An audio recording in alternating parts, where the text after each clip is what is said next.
Hot Cocoa Hearts by Suzanne Nelson. Chapter 1. I'm not coming out. Ever. I curled up my legs, blinding in their green and white striped tights. Then I scooted farther back into the plastic child-sized gingerbread cottage. I'd made up my mind. I was going to stay here until 1. My parents gave in, or 2. I turned 18 and didn't have to listen to them anymore.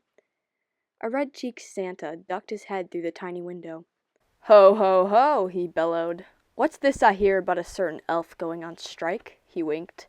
"Don't you want to bring joy to lots of little girls and boys this Christmas, Emery elf?" I rolled my eyes, giving my cherry-red romper a resentful tug. This crimson monstrosity, brighter and tackier than Rudolph's nose, had replaced my favorite dark side of the moon tee, my purple plaid skirt, and black leggings.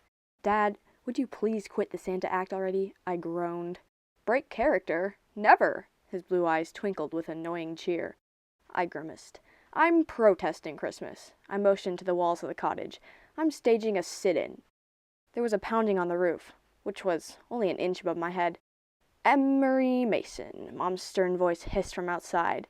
"This is the price you have to pay for breaking curfew." "But that was for the sake of my art," I objected.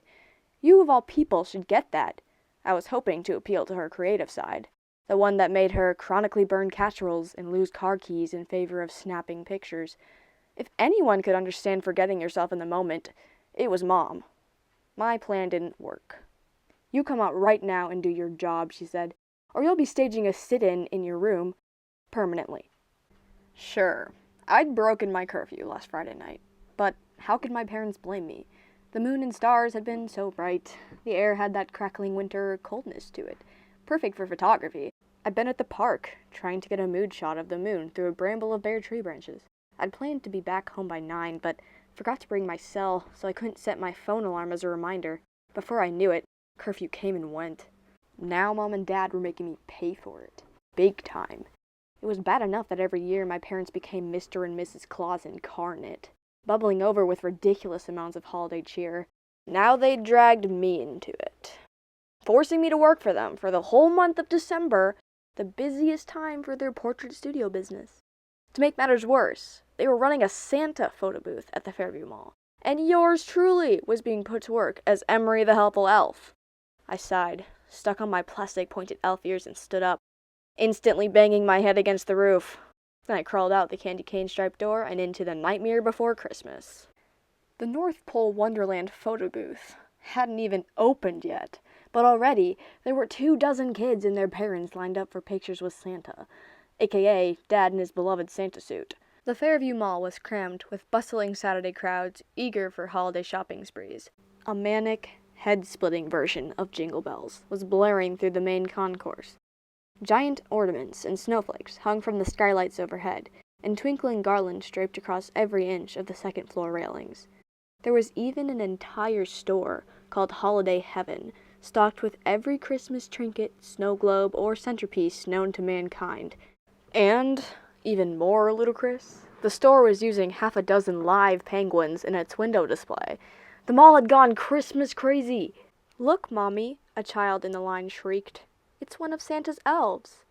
Dad nudged me as he headed through the mountains of artificial snow towards his sleigh. "That's your cue," he whispered. Oh, joy. I raised my hand in a weak wave, just as Mom breezed by me.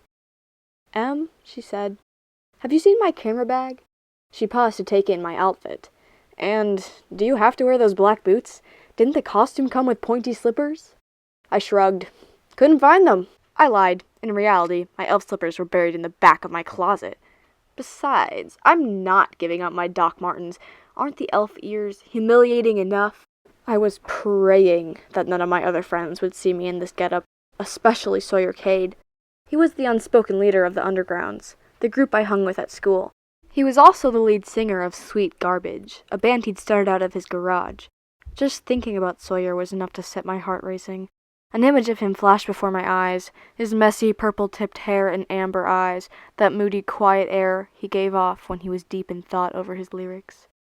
I'm not sure Sawyer and I qualified as friends, since he'd never actually spoken to me before. We may have been part of the same friend group, but there were so many of us in the Undergrounds that the two of us had never officially crossed paths. Still, I'd had a crush on him since, well, forever.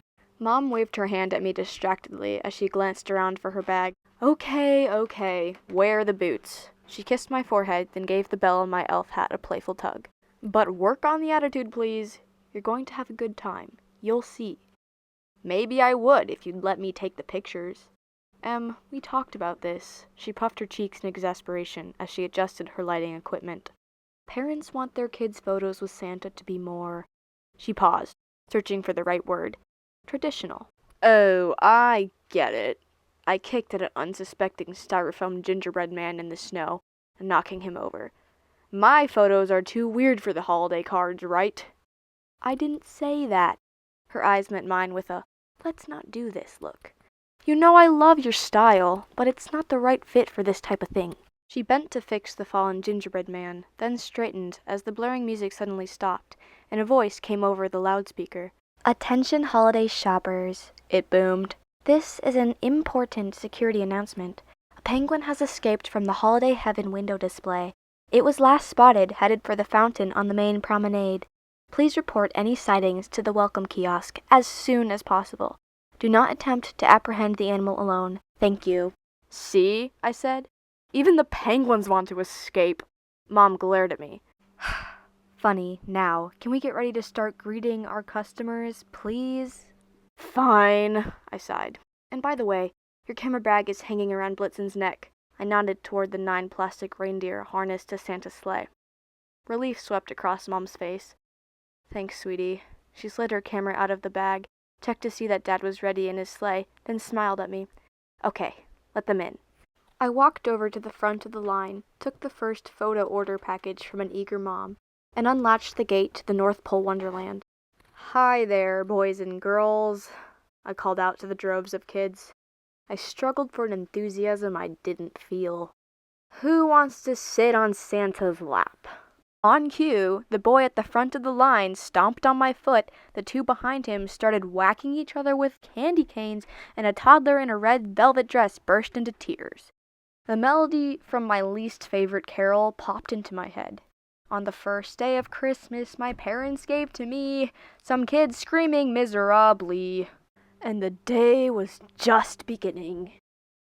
3 hours later, I'd gone from grumpy to downright grinchy. If the tears from the kids and the frowns from their parents were any indication, the photo booth was an absolute disaster. Most of the kids were more interested in pulling off my dad's Santa beard than in sitting still for a photo, and those who did sit still were frozen with fear. The line had gotten even longer over the course of the morning. I could hear people grumbling about being hungry for lunch, and even Mom and Dad's cheer was waning. How much longer, miss? A mother called from somewhere in the crowd. We've been waiting for over an hour. We're working as quickly as we can, I offered, trying hard not to say it through clenched teeth. I took a pale-faced boy by the hand. Poor kid. He probably wanted to spend the day sledding, and here he was, stuffed into a suit jacket and tie for the perfect Kodak moment. Are you ready to get your picture taken with Santa? I asked, hoping to get a smile out of him. His lips started quivering. Not a good sign. All it took was one glance at my dad in the sleigh for him to start bawling. Stop that, Tommy, his mom scolded. Just lift him up here, she insisted. He'll calm down in a second. I hesitated, but remembered my parents' mantra. The customer is always right. Okay, I said. I placed my hands around Tommy's chest, ready to hoist him into the sleigh, when suddenly, yow! I yanked back, clutching my right hand. He bit me!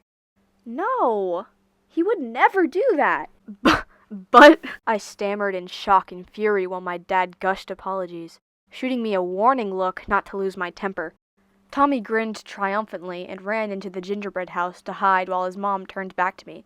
If you can't do your job, she snapped, I want my money back.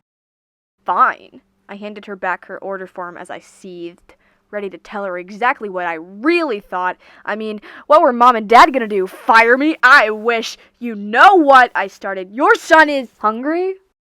Huh? I spun around to see a dark-haired boy about my age, holding a tray filled with cookies and small red cups brimming with marshmallows. He wore a sweater almost as tacky as my elf outfit. It was green and red striped and had a gargantuan Rudolph with a blinking red nose plastered across its front. "Who would like to try Santa's magic hot chocolate?" the guy asked, and was met with kids' cheers and parents' resounding applause. "I think Tommy should get the first one," he said, loud enough so Tommy could surely hear, even inside the gingerbread house. "Too bad we can't find him anywhere." That was all it took for Tommy to come bursting out of the house, all smiles. "Thank goodness he came," my dad mumbled to me as he climbed down from the sleigh. "Who is he?" I asked. "Alejandro Perez," my dad said. "His grandfather owns Cocoa Cravings, the hot chocolate shop over there." Dad nodded toward a store only a few steps across the concourse from the North Pole Wonderland.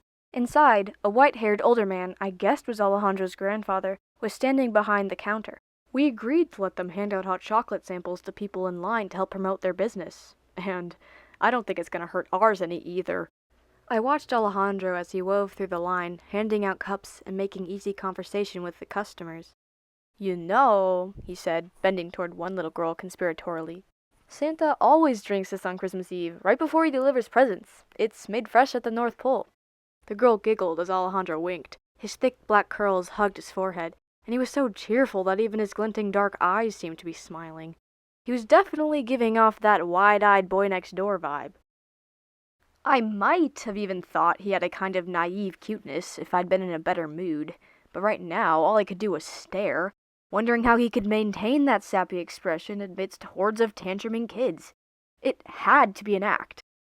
But his mood seemed to be contagious because, within seconds of taking sips of their hot chocolate, customers relaxed into happiness. Even Tommy was sitting in the sleigh unprompted now, waiting patiently for Dad to join him. "Wow," I muttered in disbelief. "What's in that hot chocolate?" Alejandro must have heard me, because he walked over, giving me a wave. "Hey, Emery, how's it going?" "Hey," I said, taken aback that he was acting like he knew me when I couldn't remember ever having seen him before. "Alejandro, right?" "Alex for short." He was still smiling. Did he ever stop? He tilted his head inquisitively, as if he knew I was drawing a blank on him. "You don't recognize me, do you?" No," I mumbled, blushing in spite of myself. "Sorry." He shrugged, laughing. "Well, I'm in 8th grade with you at Fairview. I just moved here from California last month. I'm staying with my abuelo, my grandpa, until my parents wrap up their jobs in San Diego. They wanted me to come here ahead of them so I wouldn't miss the beginning of next semester." He handed out a few more steaming cups. "I'm not surprised you haven't seen me at school. We don't really move in the same circles." I saw how this could be true. My friends and I prided ourselves on moving against the tide, spending our lunch periods discussing art and music instead of the latest gossip. Above all, we didn't believe in faking anything, especially emotion, and I had a feeling that Alex here was a seasoned pro at the on-demand smile, legit or not. Alex held a cup out to me. "Here, try some. You look like you could use it." "Thanks," I said, waving the cup away. "But I don't like hot chocolate." "Who ever heard of an elf that doesn't like hot chocolate?" he laughed. "Isn't that against the big guy's rules?" There was a teasing glimmer in his eyes. "It's not my thing. Too sweet and syrupy. Ugh." I shook my head, grimacing. His eyes widened. "Man, if you got something against hot chocolate, you must be having one bad day." Bad is an understatement. We stepped back as Mom moved in with her camera to snap the photos of Tommy with Dad. I popped a piece of my favorite hard candy, Venom, into my mouth. The tart watermelon and spicy pepper flavors zinged over my taste buds, cheering me up a bit. Then, while Alex handed out the rest of the hot chocolates, I recounted every detail of my traumatic morning to him. It felt so good to unload all of my frustrations, even onto a stranger. "I've been bitten, stomped on, and yelled at," I finished in summary, "and if I hear one more Christmas song, I'll scream," I sighed. "Ugh, I hate the holiday season." Alex laughed. "You hate Christmas? I love this time of year." Somehow that doesn't surprise me. I motioned to his sweater. "Hey, if you can't wear ugly Christmas sweater at Christmas time, then when can you? Besides, it's my work uniform. Abuelo has Frosty the Snowman on his." I couldn't help grinning at that. "So, what's your problem with Christmas?" He leaned closer, whispering. "Wait, don't tell me your grandpa got run over by a reindeer." I laughed. It was impossible not to. He was funny. I had to give him that. "Christmas," I said, "is a completely commercialized holiday that feeds on materialism. It's just another way for stores to make money off customers who feel obligated to buy meaningless gifts for people they probably don't even like.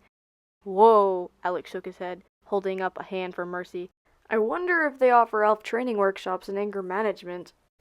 I wanted to look mad, but another laugh broke through instead. Seriously, though, he said, his eyes holding mine. It's too bad you feel that way. Christmas is the season of love and giving. As if on cue, a child's voice rose up from the line, whining, But why won't you buy me that doll, Mommy? It's only $30, and you said I could have a treat today. I jerked my thumb in the direction of the voice. See? Nothing but gimme gimme. Alex only smiled. You can't blame an overtired kid for trying, he shrugged. And if you're hoping to convert me, it's not going to work. I raised a skeptical eyebrow at him. There's no way you can stay legitimately happy through all of this. So what are you saying? That I'm faking it? He studied me in a thoughtful way that made me fidget self-consciously with my costume. It was like his eyes were searching for something inside me that I didn't even know was there. It was unsettling and irritating. Yeah, I admitted, maybe you are. Or, he leaned toward me, jingling the bell on my hat, and warmth flooded through me. I felt momentarily disoriented at his closeness.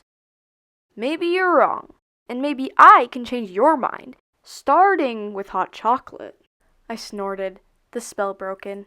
I don't change my mind about much, just ask my parents. Then you're in worse shape than I thought. He shook his head at me, then looked past me towards Coco Cravings, where his abuela was motioning him over. I've got to go back to the shop. He picked up his empty tray. But since we're going to be working next door to each other, I'm sure I'll see you again. Better watch out. Optimism can be contagious, you know. I rolled my eyes. I'm immune. He turned to walk away, but as he did, a small penguin waddled in front of him, followed by two puffing, out-of-shape security guards. Come back here, Happy Feet! One of them hollered. Alex and I looked at each other, then burst out laughing. He started walking away again, calling over his shoulder. See you around, Scrooge! I stared after him, surprised by how much I had laughed today. Break time's over, Mom said, tapping me on the shoulder. I need your help to set up the next shot. When I hesitated, Mom handed me a basket of candy canes. Well, come on, Em, get over there and spread some cheer. I sighed. This was going to be the longest holiday season of my life.